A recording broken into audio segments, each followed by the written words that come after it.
United ni kama wameamua kubadilisha gia kabisa kwenye swala la usajili wa kiungo, na inatokana na jambo moja tu. Casemiro huenda akaondoka United hivi karibuni, na Manchester hawataki kumuongezea Casemiro mkataba mpya. Sababu kubwa ni kwamba Casemiro anapokea fedha nyingi.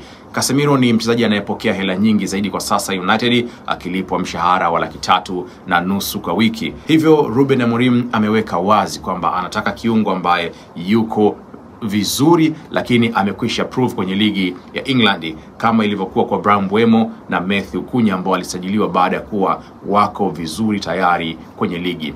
Na hapa ndipo shortlist inarudi tena kwa Manchester huenda ikabakia na watu watatu peke yake kwenye swala la usajili. Anderson Elliott kutoka Nottingham Forest hatoacha kutajwa. Kijana ambaye ana stamina ya ajabu, amekuwa anafanya vizuri msimu huu, anaweza kukaba, anakimbia, ana uwezo wa kuiongoza timu. Huyu ni mchezaji ambaye ataendelea kutajwa zaidi katika list ya watu watatu, na huyu ni kama ile wanasema Swiss na Fami ambayo inafanya vizuri katikati ya kiungo. Namba 2 ataendelea kutajwa Adam Wharton. Huyu ni kijana ambaye yuko calm wa kipekee sana. Akiwa Palace ni injini ya timu ambayo anaibeba Palace. Ameonyesha maturity ya hali ya juu ambayo vijana wengi katika umri wake hawana.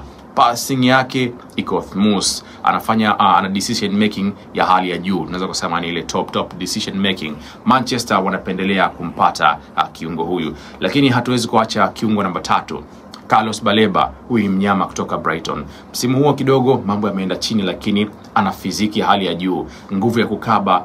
Si kitu kingine ambacho unaweza ukapata mashaka kwa Baleba. Anatafutwa kwa udi na uvumba, na Manchester wanaweza kukopesha imani yao kwa kumsajili Baleba, ambacho kinaweza kikawalipa kwa muda mrefu. Hawa ndio wachezaji watatu ambao watabaki kupigiwa chapuo, huenda wakasajiliwa kwenye sehemu ya kiungo. Huenda isiyo Januari hii kwenye dirisha dogo, lakini huenda wakasajiliwa katika dirisha kubwa. Mmoja kati hawa ni watu muhimu zaidi wa kuja kuiboost kiungo ya United.